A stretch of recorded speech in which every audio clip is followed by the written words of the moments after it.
Hello friends, आपके अपने YouTube channel में आप सभी का एक बार फिर से स्वागत है। आज का जो अपना टॉपिक है जनरल साइंस से संबंधित है। बेहद इंपॉर्टेंट क्वेश्चन मैं आपके लिए लेकर के आया हूं। अगर आप यूट्यूब चैनल पर नए हैं तो चैनल को सब्सक्राइब कर दीजिएगा, लाइक कीजिए, शेयर कीजिए। ज़्यादा समय न लेते हुए डायरेक्ट क्वेश्चनों पर चलिए, क्योंकि समय का बहुत ही अभाव है। ये जो क्वेश्चन एग्जाम की दृष्टि से बेहद इंपॉर्टेंट है। ये क्वेश्चन कहीं ना कहीं एग्जाम में आए हुए हैं, एसएससी द्वारा ही पूछे गए क्वेश्चन है। सबसे पहले फर्स्ट जो क्वेश्चन है, देखिए कि परमाणु सिद्धांत ये किसने दिया था? डाल्टन ने दिया था। इंपॉर्टेंट क्वेश्चन में आता है। इलेक्ट्रॉन की खोज जे थॉमसन ने की थी प्लम पुल्डिंग मॉडल पर। प्रोटॉन की खोज गोल्डस्टीन ने और न्यूट्रॉन की खोज चैंडविक ने। यहाँ से क्वेश्चन एक आता रहता है, ये मैंने लिखने की कोशिश की है ताकि आपका कन्फ्यूजन न रहे। परमाणु का ना तो विकास होता है और न ही विनाश होता है, उसका संरक्षण होता है। एंडरसन ने पॉजिट्रॉन की खोज की थी। ठीक क्वेश्चन में आता है। नाभिक के अंदर प्रोटॉन व न्यूट्रॉन होते हैं तथा इलेक्ट्रॉन इसके चारों ओर चक्कर लगाते हैं। इलेक्ट्रॉनों पर ऋण आवेश चार्ज और प्रोटॉन पर धनात्मक, न्यूट्रॉन उदासीन होता है। ये डायरेक्ट पूछ लेता है कई बार कि इलेक्ट्रॉन, प्रोटॉन और न्यूट्रॉन को आपको ध्यान रखना है। ऋणात्मक, धनावेश और उदासीन। ठीक क्वेश्चन है ये भी। नाभिक पर धनावेश होता है, इसकी खोज रदरफोर्ड ने की थी। इसके ऊपर एक्स अल्फा किरण का प्रयोग किया गया था। वेदन क्षमता सर्वाधिक होता है गामा किरणों की। ये इंपॉर्टेंट क्वेश्चन में आता है, ध्यान रखना है इसको। उसके बाद में देखिए परमाणु सिद्धांत।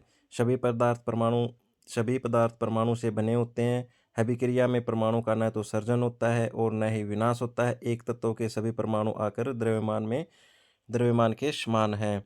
ये जो क्वेश्चन डायरेक्ट आप याद रखना है।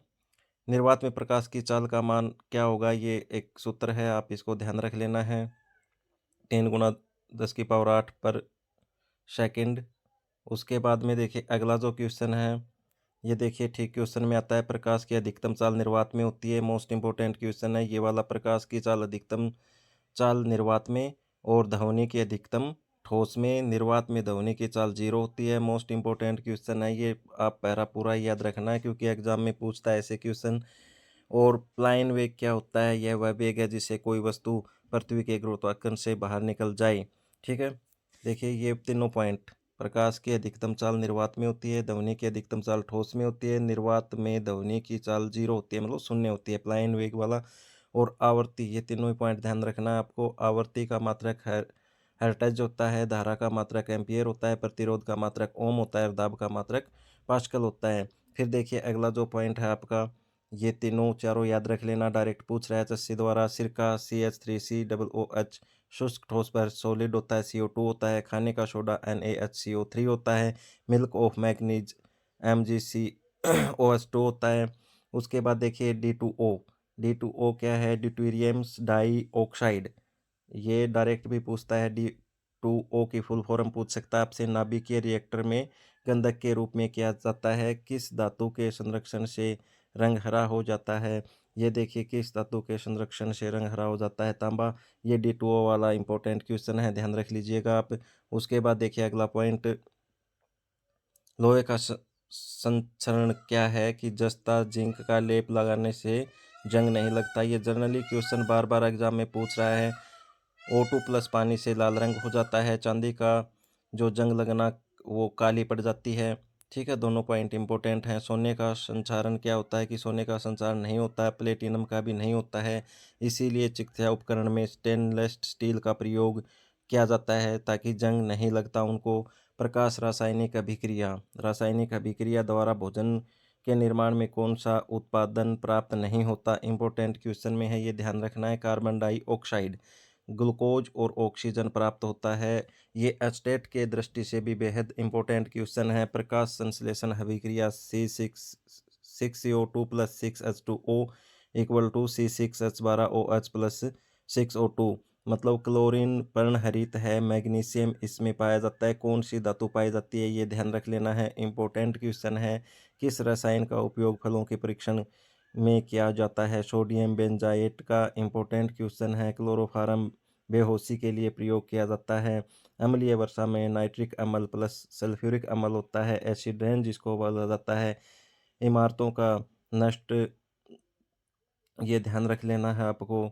उसके बाद देखिए अगला जो पॉइंट है आपका, वो देखिए नाइट्रस ऑक्साइड। नाइट्रोजन ऑक्साइड और नाइट्रस ऑक्साइड में ध्यान रखना है आपको। ये वाला पॉइंट देखिए, लाफिंग गैस, हंसने वाली गैस कहा जाता है नाइट्रस ऑक्साइड को। ठीक है, भौतिक परिवर्तन, ये इम्पोर्टेंट पॉइंट आपको विशेष ध्यान रखना है। ठीक है, भौतिक परिवर्तन है पानी का बर्फ बनना, मोम का पिघलना, हीटर के तार का लाल होना। रासायनिक परिवर्तन है कच्चे फल का पकना, मोमबत्ती का जलना। ठीक है, प्रकाश संश्लेषण का शोषण करना और दूध का दही में बनना इम्पोर्टेंट में है रासायनिक परिवर्तन वाला। ये ध्यान रखिएगा। आप किस धातु को क्विक सिल्वर कहा जाता है? मरकरी को। सबसे भारी धातु ओसियम और सबसे हल्की धातु लिथियम। दोनों पॉइंट ठीक है, ध्यान रख लीजिएगा आप। उसके बाद देखिएगा, कमरे के ताप पर द्रव अवस्था में मिलने वाली धातु मरकरी है और अधातु ब्रोमीन है। ये भी पॉइंट ठीक है। ग्रेफाइट हीरा तथा फ्लेरियम कार्बन के अपरूप हैं। ग्रेनाइट विद्युत का चालक होता है, हीरा को चालक होता है। ग्रेफाइट का उपयोग मंदक व स्नेहक के रूप में किया जाता है। हीरा और ग्रेफाइट कार्बन के क्रिस्टलीय रूप में हैं। ये तीनों चारों पॉइंट एग्जाम की दृष्टि से बेहद ही इम्पोर्टेंट हैं, इनको ध्यान रखना है। उसके बाद देखिए फार्मिक अम्ल। ये पॉइंट वाले भी आपको विशेष ध्यान रखना है कि फार्मिक अम्ल लाल चिट्ठी से एग्जाम में पूछता रहता है। सिट्रिक अम्ल खट्टे पदार्थों में, लैक्टिक अम्ल दूध का खट्टा होना, मैलिक अम्ल सेब में, हाइड्रोक्लोरिक अम्ल अमाशय में,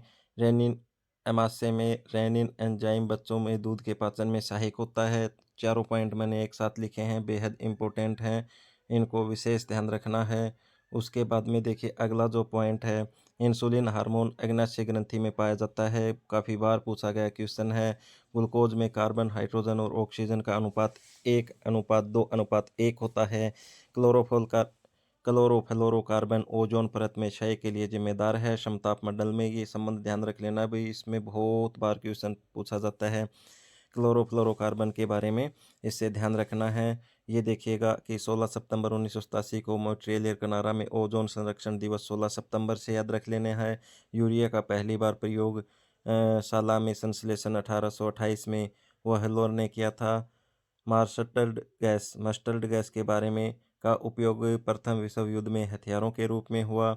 मीथेन मोस्ट इम्पोर्टेंट क्वेश्चन में आता है, ये मीथेन वाला आपको विशेष ध्यान रख लीजिएगा।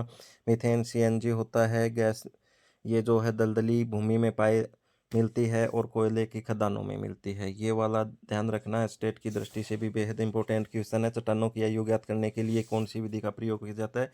यूरेनियम 235 मोस्ट इम्पोर्टेंट क्वेश्चन में आता है, किसी प्रकार से गलत होना नहीं चाहिए। देखिए अगला जो पॉइंट है, कोबाल्ट 60 रक्त कैंसर में, कार्बन 14 जीवाश्य की आयु। ठीक है, आयोडीन 131 थायराइड कैंसर के अध्ययन को, ये ध्यान रख लेना आपको। दोनों तीनों पॉइंट ही ठीक हैं।